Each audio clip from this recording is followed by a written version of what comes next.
Hello everyone, welcome in political science class. Today we are going to start the new chapter number 2, India's foreign policy. In this part of the chapter we are going to learn about the foreign policy of India and what are the affairs of the other countries with India. Okay, then now listen carefully. What are we going to learn in this chapter? We have got introduced to the international system and its nature and the Cold War in the last century and its effect. We shall now get introduced to other related issues. Thus, we shall learn about the meaning of foreign policy, factors that make an impact on it, and the nature of India's foreign policy.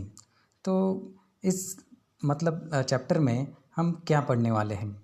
तो इसमें हम introduction लेने वाले हैं international system का और उसके nature और कोल्ड वॉर जो लास्ट सेंचुरी में हुआ था जिसके बारे में हम जानकारी लेने वाले हैं और इस कोल्ड वॉर के जो इफ़ेक्ट्स हैं वो भी हम यहाँ पे जानने वाले हैं। उसके बाद उससे रिलेटेड जो कुछ इश्यूज़ हैं वो हम यहाँ पे समझने वाले हैं और जो फॉरेन पॉलिसी का मीनिंग है इसे इस लेसन में हम समझेंगे। उसके साथ साथ जो भी सारे फैक्टर्स हैं जो फॉरेन पॉलिसी के इंडिया की फॉरेन पॉलिसी के ऊपर जो इम्पैक्ट करते हैं उसके नेचर के ऊपर जो इम्पैक्ट करते हैं जिनके बारे में हम जानकारी लेने वाले हैं। Now the first point is foreign policy meaning and importance. Then now listen carefully. All the countries are member of international system. तो सभी की सभी जो कंट्रीज़ होती है वो एक इंटरनेशनल सिस्टम की मेंबर्स होती है। We have already studied that none of these countries is completely self-reliant and hence there is mutual interdependence in the international system। तो हम इससे पहले भी ये कंट्रीज़ के बारे में जान चुके हैं कि कोई भी कंट्री जो है वो कंप्लीट नहीं है, वो सेल्फ रिलायंट नहीं है, आत्मनिर्भर नहीं है। तो कुछ ना कुछ ज़रूरतें पूरी करने के लिए हर एक कंट्री दूसरी कंट्री के ऊपर डिपेंड होती है। इसे ही एक इंटरडिपेंडेंस, म्यूचुअल इंटरडिपेंडेंस वर्ल्ड का वहाँ पे कहा जाता है। Only this interdependence should not be of benefit to a few countries। और ये इंटरडिपेंडेंस जो है वो कुछ कंट्रीज़ के लिए वहाँ पे बेनिफिशियल नहीं हो सकता। Then efforts need to be made to ensure that it benefits every nation. तो ये ज़रूरी होता है कि ये जो इंटरडिपेंडेंस है वो हर एक कंट्री के लिए बेनिफिट वाला हो। Each country has to decide the nation with which it should be friendly, in which bloc it should participate और what position it should take in international relations. तो हर एक कंट्री जो है वो डिसाइड कर सकती है कि कौन सी कंट्री उनके लिए एक फ्रेंडली कंट्री है, अच्छी कंट्री है, जिससे हमारी कंट्री को वहाँ पे बेनिफिट हो सकता है। और इसी तरह की जो कंट्रीज़ है वो एक दूसरे के साथ वहाँ पे इंटरेक्शन करती हैं, अपने रिलेशन, इंटरनेशनल रिलेशन वहाँ पे रखती हैं। सच decisions should be made thoughtfully. तो ये सारे डिसीजन जो है वो बहुत ही थॉटफुली वहाँ पे लेने पड़ते हैं। The theoretical framework in which such decisions are taken is called foreign policy। तो इसी तरह से जो थेरोटिकल एक फ्रेमवर्क बनता है इसी डिसीजन के ऊपर कि कौन सी कंट्री के साथ हमारे रिलेशन किस तरह के रहेंगे, है ना, तो उसे ही फॉरेन पॉलिसी कहा जाता है। Every sovereign and independent country decides its own foreign policy. तो कोई भी सॉवेरेन और इंडिपेंडेंट जो कंट्री होती है वो अपनी खुद की फॉरेन पॉलिसी के बारे में डिसाइड करती है। Hence in the discipline of international politics which studied the international relations between nations, foreign policy has an important place. तो जो इंटरनेशनल पॉलिटिक्स है तो जिसमें अदर नेशंस के साथ हमारा रिलेशन या कंट्री का रिलेशन किस तरह से रहेगा, है ना, तो ये फॉरेन पॉलिसी के लिए बहुत ही एक ज़रूरी ऐसी जगह वहाँ पे होती है, प्लेस होती है।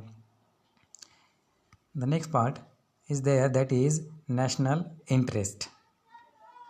We have briefly understood what foreign policy means. तो हमें ब्रीफ में ये पता चल गया कि फॉरेन पॉलिसी क्या है। National interest and foreign policy are closely connected to each other. तो नेशनल इंटरेस्ट और फॉरेन पॉलिसी एक दूसरे के साथ क्लोजली वहाँ पे कनेक्टेड होती है।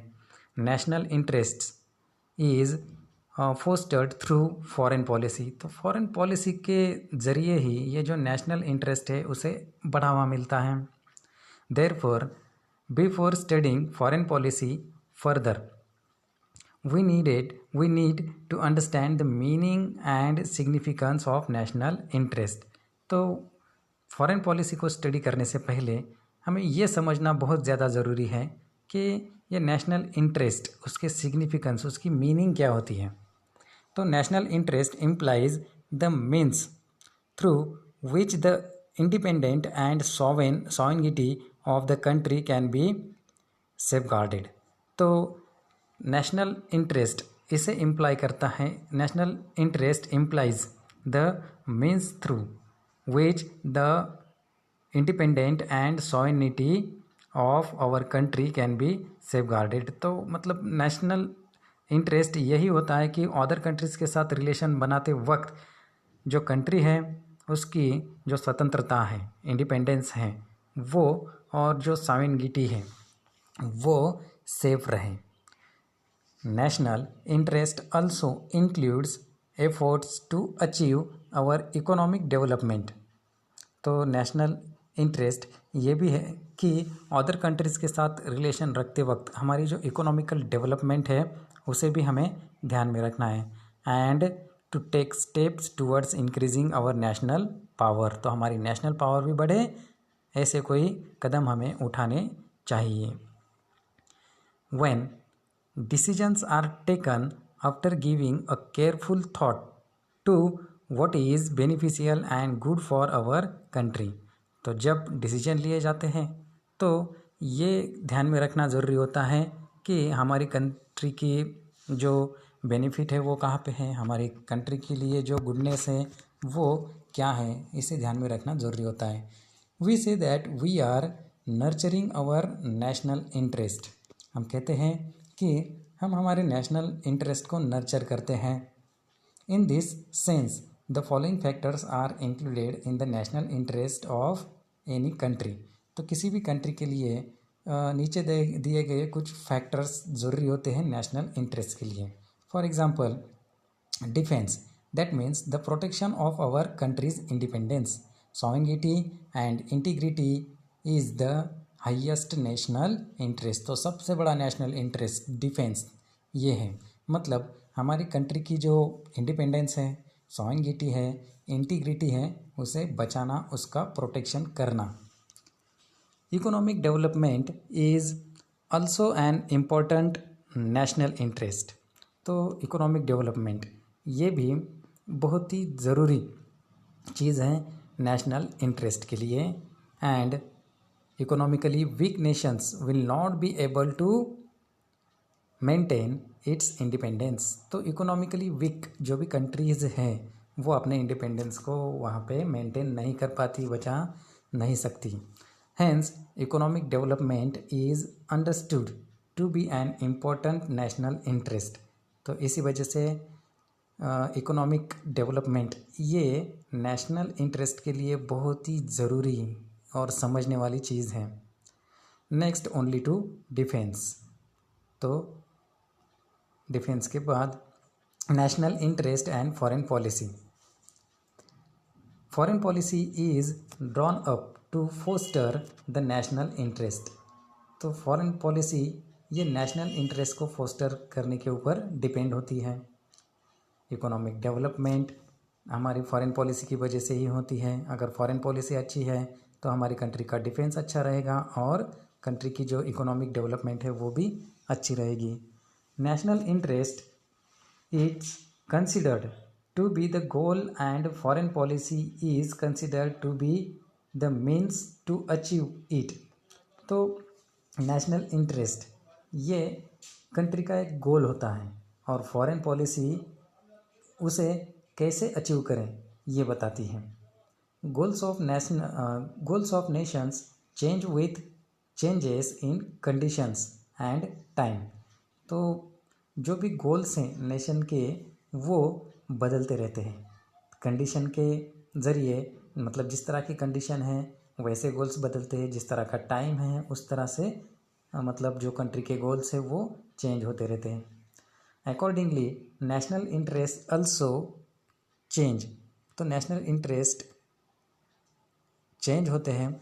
This changes are reflected in the foreign policy.